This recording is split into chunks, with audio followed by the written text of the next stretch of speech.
rise, he somehow or other chanted the holy name of Narayan.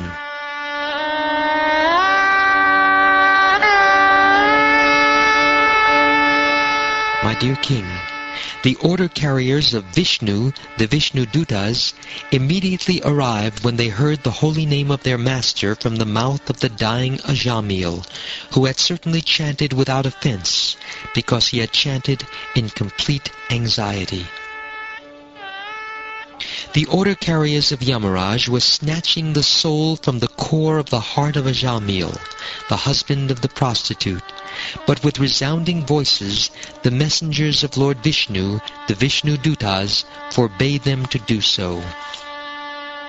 When the order carriers of Yamaraj, the son of the sun god, were thus forbidden, they replied,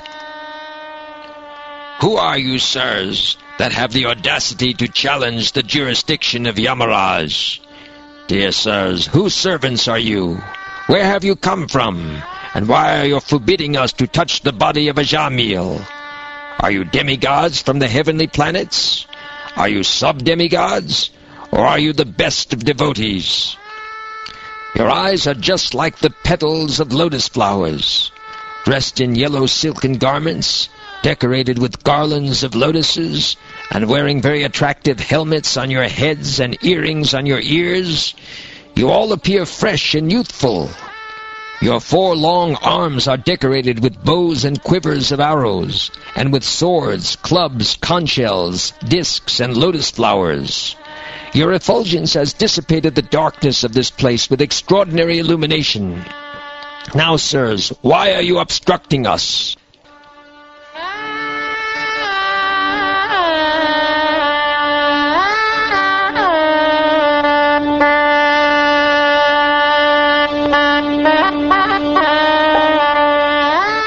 Being thus addressed by the messengers of Yamaraj, the servants of Vasudeva smiled and spoke the following words in voices as deep as the sound of rumbling clouds.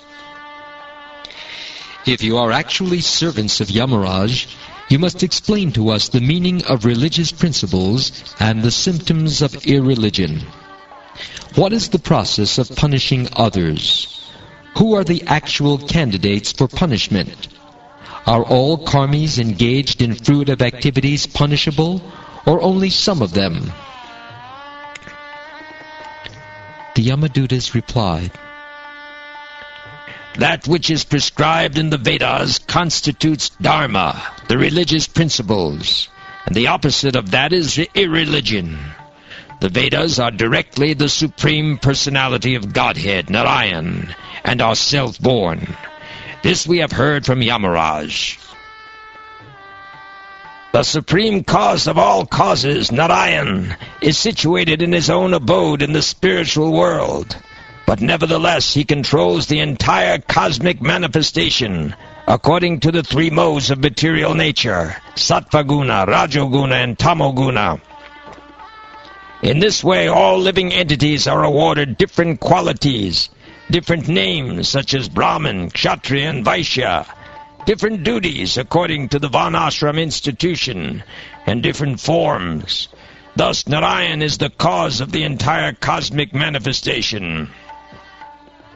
The sun, fire, sky, air, demigods, moon, evening, day, night, directions, water, land, and Supersoul himself, they all witness the activities of the living entity. The candidates for punishment are those who are confirmed by these many witnesses to have deviated from their prescribed regulative duties. Everyone engaged in fruitive activities is suitable to be subjected to punishment according to his sinful acts. O inhabitants of Vaikuntha, you are sinless, but those within this material world are all karmis, whether acting piously or impiously. Both kinds of action are possible for them, because they are contaminated by the 3 modes of nature, and must act accordingly. One who has accepted a material body cannot be inactive, and sinful action is inevitable for one acting under the modes of material nature. Therefore, all the living entities within this material world are punishable.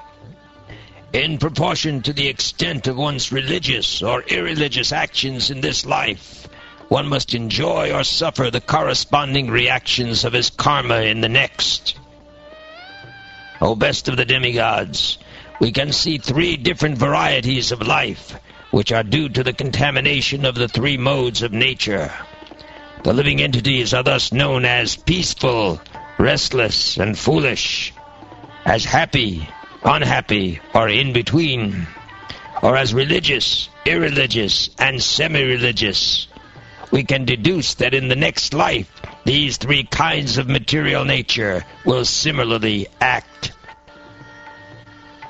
Just as springtime in the present indicates the nature of springtimes in the past and future, so this life of happiness, distress, or a mixture of both gives evidence concerning the religious and irreligious activities of one's past and future lives.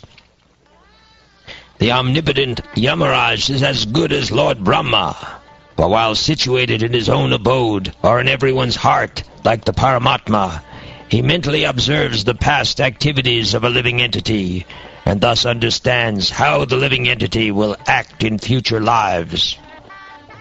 As a sleeping person acts according to the body manifested in his dreams, and accepts it to be himself, so one identifies with his present body, which he acquired because of his past religious or irreligious actions, and is unable to know his past or future lives. Above the 5 senses of perception, the 5 working senses, and the 5 objects of the senses is the mind, which is the 16th element. Above the mind is the 17th element, the soul, the living being himself, who, in cooperation with the other 16, enjoys the material world alone. The living being enjoys 3 kinds of situations, namely happy, distressful, and mixed.